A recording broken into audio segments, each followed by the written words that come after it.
In this video, we're swapping our fuel filter on our channel build truck. Stay tuned.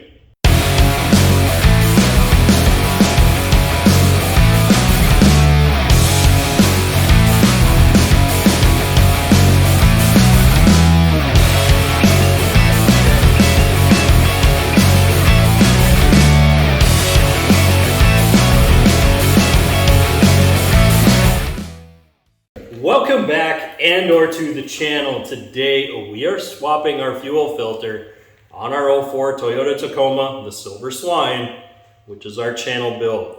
Now, the reason that we're doing this is I'm trying to eliminate some fuel issues before I start installing the skid plates back on the truck. Now, I'm not doing the front ones because I've got a lot of motor work to do up there and I don't want to do any of the pulling coolant hoses with those skid plates on. I do not want to get antifreeze on our freshly powder coated parts. We want to try to keep that stuff off of our skid plates because it can kind of eat into the powder coating over time. So it's better to just swap what we need to, then put those on.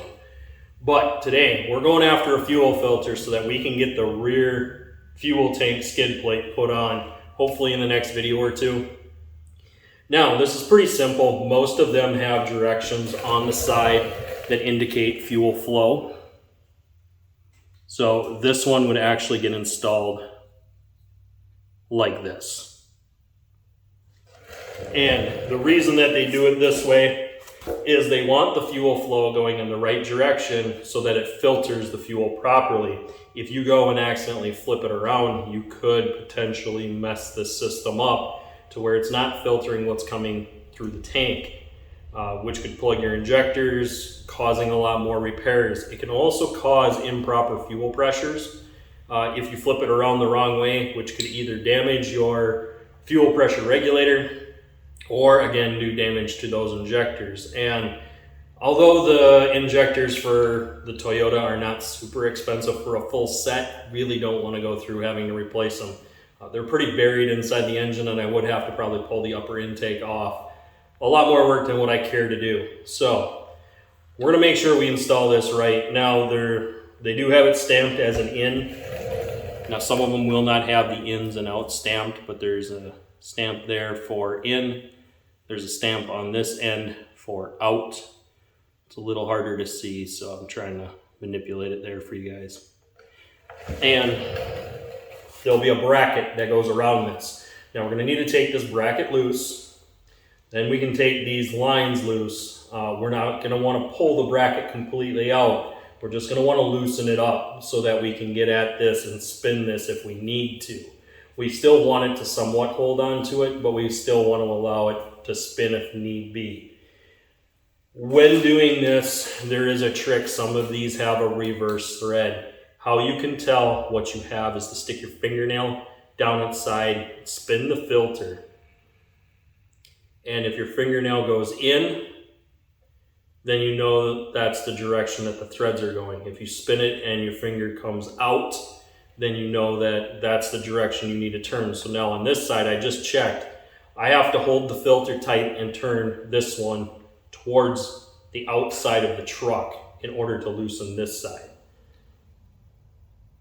Now each side is different. Yep, so this side I have to turn to the passenger side in order to loosen this side. So just a little trick to show you how to check how your threads are. Now sometimes, like I said, one of them might be a reverse thread. Sometimes they don't like to do that. They like to keep them both normal style, righty-tighty, lefty-loosey. But just in case, that's a quick way for you to check. So I'm going to get set up with all the tools underneath. I'm going to shine a light underneath there because it is a little dark underneath here. So I'm going to get a spotlight out and we're going to get underneath to do this project. Before we begin today's video, make sure you like, subscribe, and share this content. Also, ring that notification bell for future videos. If you're on Rumble, make sure you hit that Rumble button and you follow or subscribe. All social media links are listed in the description down below. And let's get back to today's video. Okay, so here's our fuel filter. Now, this looks exactly like what we've got. So what we want to do is loosen this and this and this. Once we've loosened this, we can slide this a little bit if we need to. We can also, once we get the lines disconnected, we can slide the fuel filter out. Now there is a little bolt here we need to remove. I believe that's going to be a 10 millimeter. Yes, it's going to be a 10 millimeter, but I'm really close to my lines here, so I'm going to switch out to a wrench.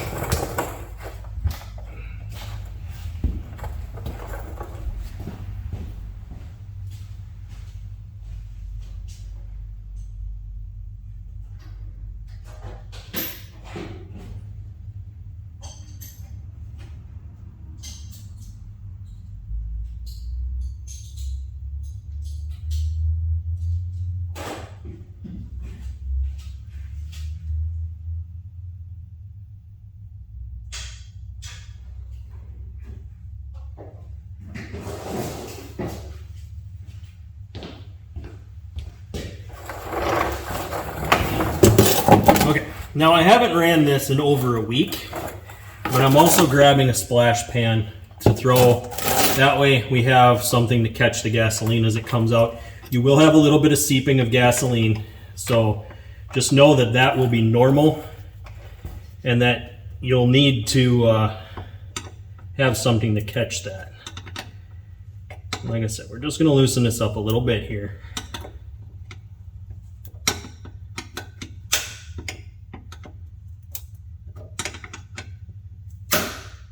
Now, there's quite a bit of pressure on this, so I don't plan on taking this out all the way.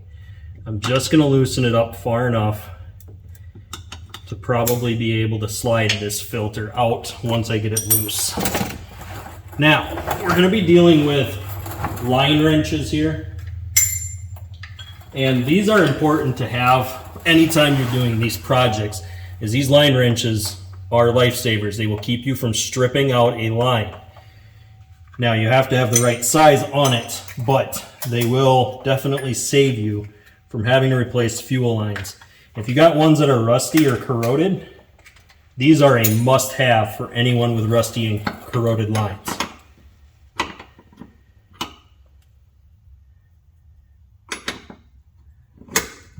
So one side is going to be a 14 millimeter, the other side is going to be a 19. Now, remember what I said, that this side has to go to the passenger side, this side has to come to the driver's side. So what I do is I slip my large one on first, and then this one. And I try to do like a slip wrench style here where I can hold pressure on this one and push with this one with my thumbs. That's how I loosen these lines. Remember how tight they were when you took them loose, because that's how tight you're going to have to get them when you put it back together. You don't want to over tighten them and you don't want to under tighten them, so make sure that you get the right pressure on them.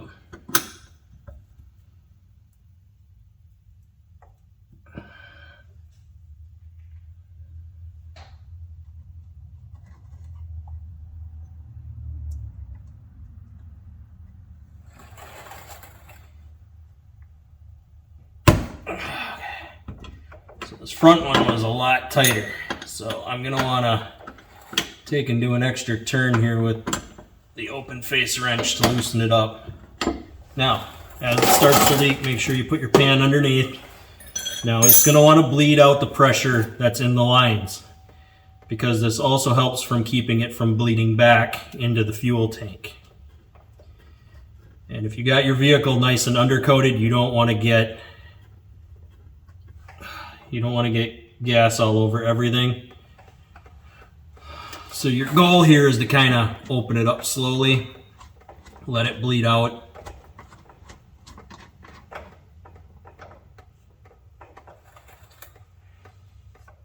Try not to get any gas on any of the undercoating, because it will come off.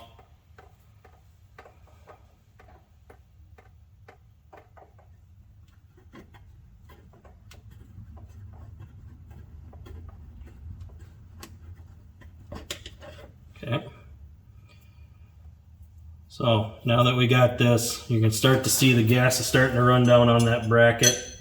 What we're gonna do is loosen this up a little bit more, hopefully trying to get this loose. If it need be, we're just gonna take the whole bracket off.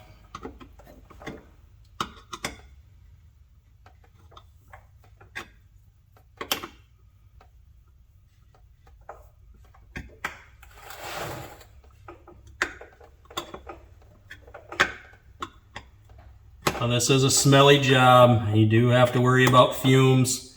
If you notice the fumes are starting to build up, make sure you open a garage door. Don't let these fumes build up in here. It could cause an explosion.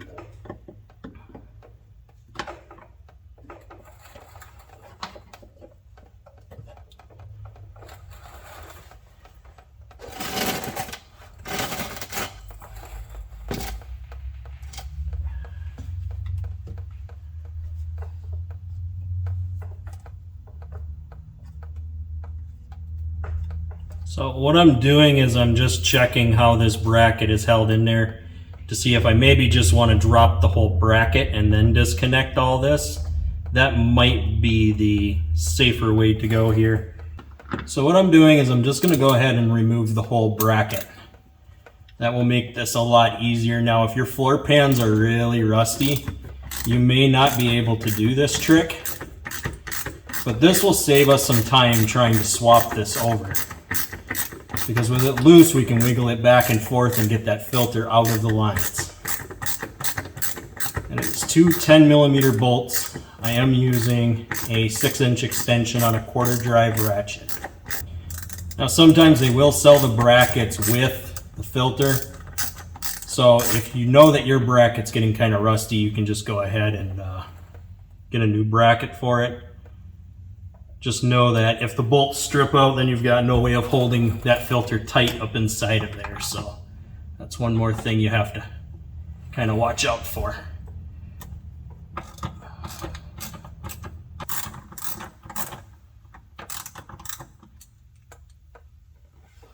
Okay.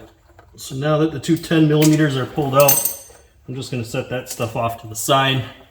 Now begins the really dirty part here, which is trying to wiggle this out of here. And yes, it's going to leak a lot of fuel when you get it loose.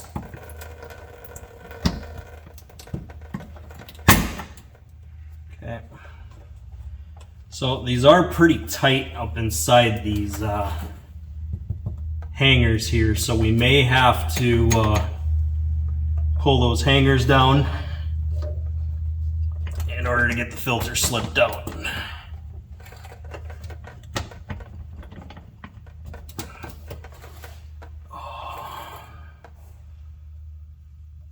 As you can see, gas is pretty much just running all the way down my arms, which is how this usually goes. Very messy. Yeah, so this is not the cleanest job in the world trying to change these fuel filters. Oftentimes I don't replace them as abundantly, but because this one's never been changed, I am going to go through and change this one out. Okay. So what I'm trying to do is wiggle this around to see where the best place is to kind of wiggle this filter out. And if I can get a spot where it does drain the fuel out, sometimes you're better off just letting it drain some fuel out.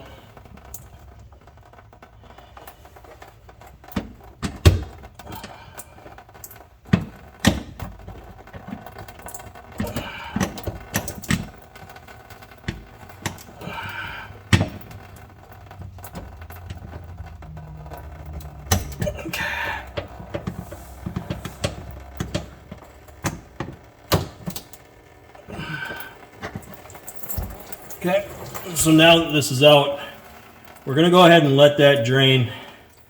Now we got to get this bracket off, which we've already loosened it, so we should be able to just wiggle this filter out of the bracket like so. Okay.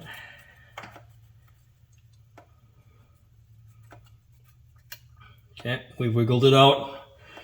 We can go ahead and set that down in our drain pan, grab our new one, and go ahead and slide it into the bracket. Now, usually I don't like to reposition my hand when I do this. I like to try to keep it where I need it. And I do try to tighten this one now so that I can lock it into place before I put it up in there.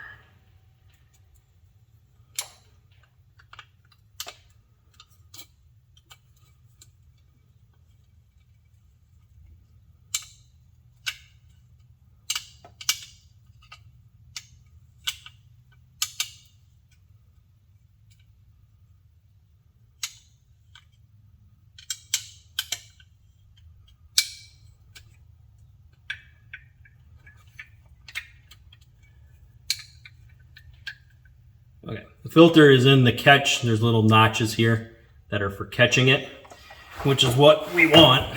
So now we can go ahead, slide this up into place, and we're gonna have to put it back together the same way that it came apart. So that means that we're gonna have to manipulate this line here.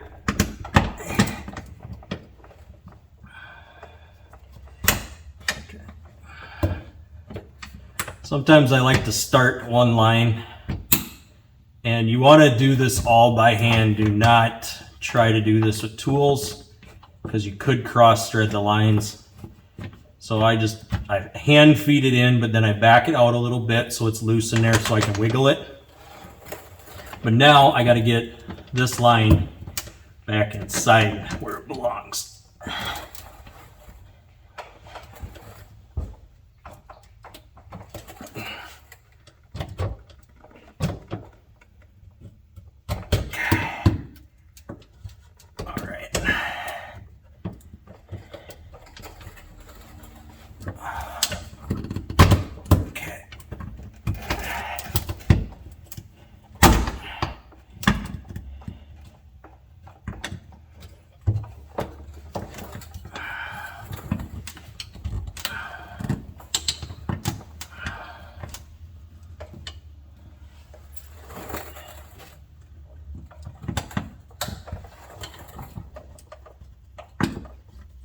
Again, you want to feed this in by hand. Okay, so now we've got these somewhat snugged a little bit. Basically, all we need to do is just go at it with a little bit of a wrench to tighten it up. I want to move this gas out of the way and bring you in closer a little bit so you can see the tightening up here. One thing I wanted to show you was where these two bolts were. So you had one here, right here. That's where the stud is coming down out of the body where we have to put one nut. And right here's where the other nut is. This one was the one that we tightened on the filter to snug it up. Now it's not completely tight yet. I can still twist this. So that does need to be tightened up. And we want to do that before we go ahead and crank this down.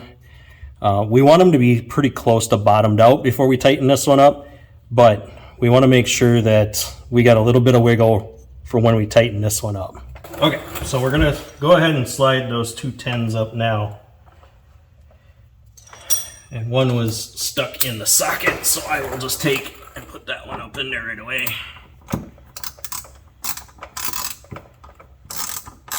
Again, you should probably start these by hand unless you know that you've got clean threads with no rust. If you've got rust, make sure you start them by hand.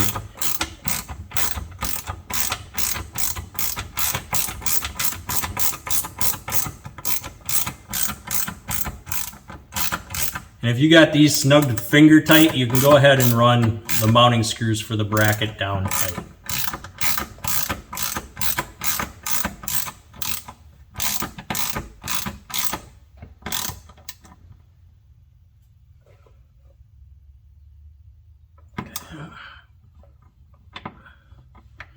There's a little bit of undercoating on the nut, so I had to wiggle it off of there.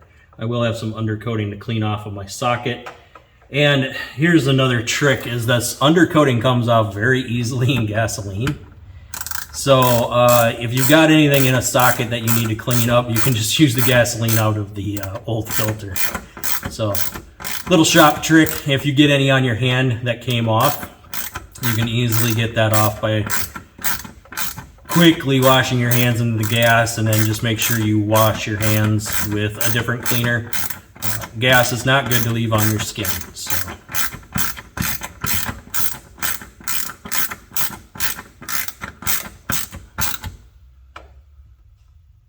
Okay.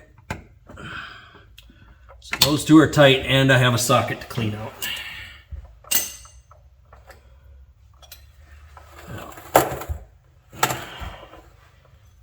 What I'm going to do next is I'm actually going to snug up these lines. I'm not going to go full tight with them yet. I just want to snug them up before I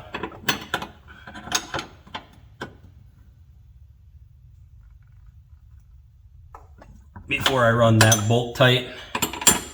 And then I'll come back and do the final torquing on it.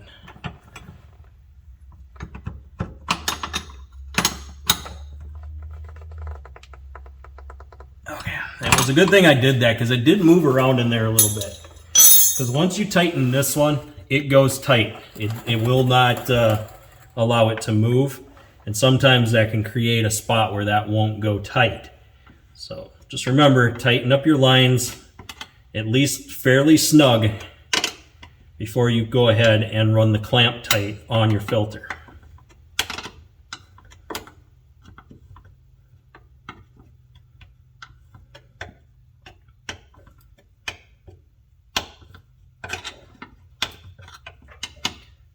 This 10mm will go tight, so it'll bottom out right there.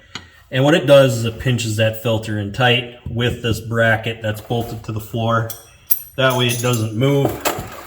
Lastly, we're going to go ahead and snug our lines. Now, when we go to prime this to start it for the first time, we will have to check for leaks. So it is a good idea to go ahead and wipe off any excess fuel that you may have on before you start it. That way, if you have any leaking, you'll know.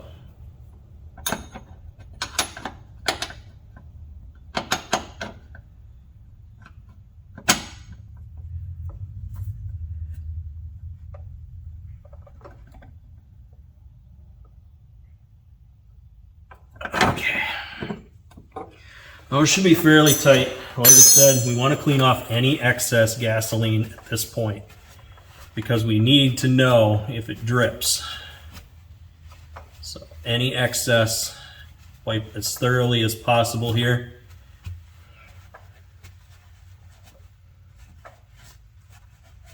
Okay. I'm going to slide everything out, and now I'm going to go ahead and start this before I pull you guys out, because I want you guys to see if it leaks. And I'll be able to check back later too, because that works nice for me. But I'll be able to see if it leaks. But I'll be right back down here once I get this started. Oh, by the way, headphone warning.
sure this one's not leaking. It was leaking when we first started. It was seeping down and running down onto the filter side, and then it would have ran down this bracket. Now, if you just left it and didn't fix this, it would coat the whole underside in gasoline. So you need to make sure this line is really tight. And plus what can happen is it'll lose fuel pressure up by the engine.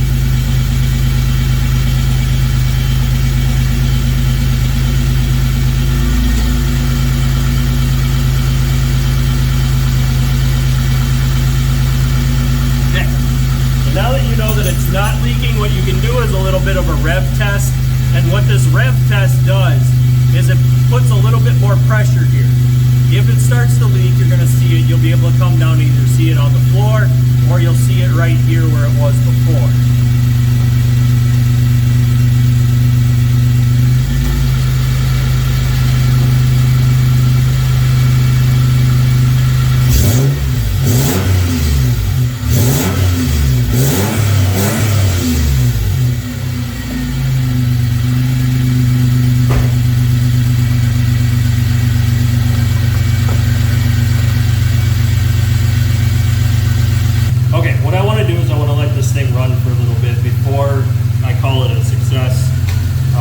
Just let it maintain pressure there at that filter. But we do have a lot of undercoating to get off of our hands. And remember, I said gasoline works really well. As you can see,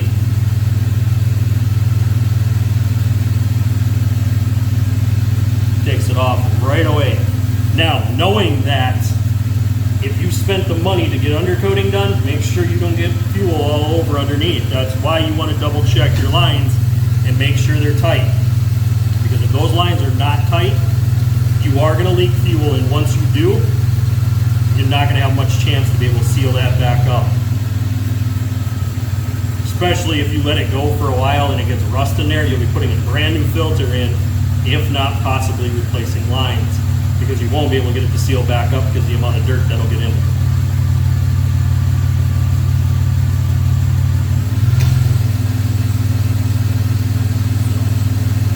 Like I said, once you get all the undercoating cleaned off your hands, use a different cleaner. Either use glass cleaner or use like an orange hand cleaner with pumice in it so that you can get this gasoline off of you. I tend to use glass cleaner because it isn't toxic and it actually will, I feel better putting it across my arms. Like I said, I always keep a can of this in my garage. It is so useful. They don't call it the world's best glass cleaner for no reason.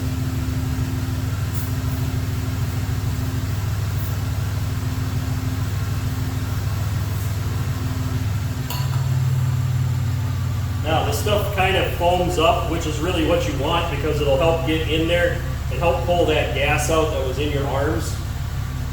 That's why I tend to use this versus the orange hand cleaner. The orange hand cleaner can be very abrasive and can actually cut up your arms.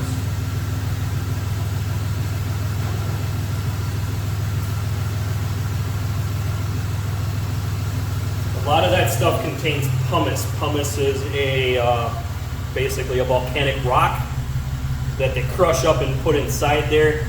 It's basically helped to get into the grease, cut through the grease and get it off of you.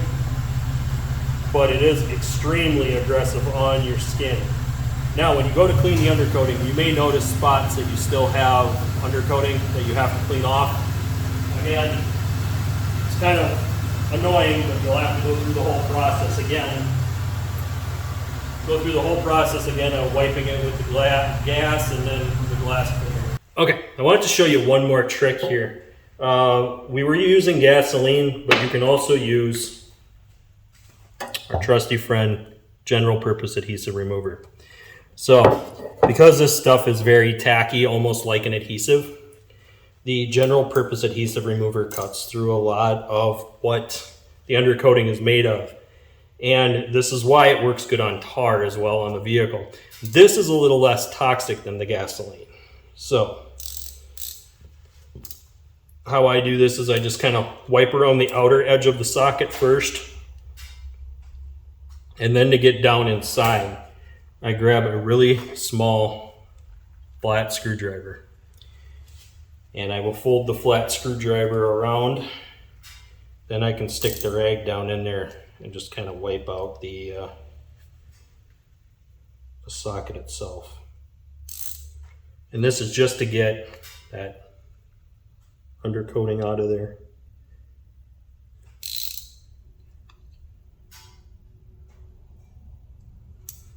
And if it's really, really built up in there, what you can do is pop the socket off.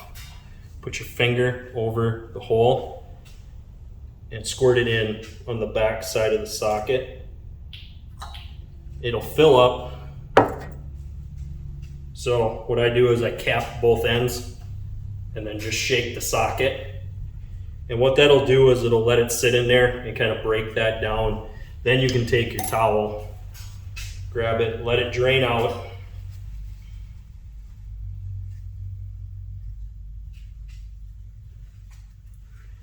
Since you poured some in there, you might be able to just use the flat screwdriver just to kind of clean out any buildup.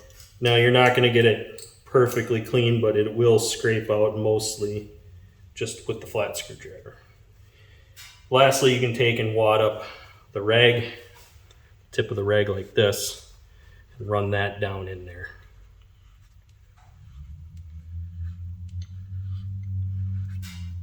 Okay. And that does a pretty good job of wiping everything out, getting it really clean in there to where there's nothing deep down inside there. So just wanted to show that little trick. Cleaning up your tools is pretty important, especially after doing a job where if you leave it on there, it could damage the tools or make it to where you can't use them next time. So I really wanted to show this part. But I'd like to say thank you for watching. Please hit that like button, hit that rumble button, smash that subscribe button. Check out the socials listed in the description down below, and I'll see you on the next one.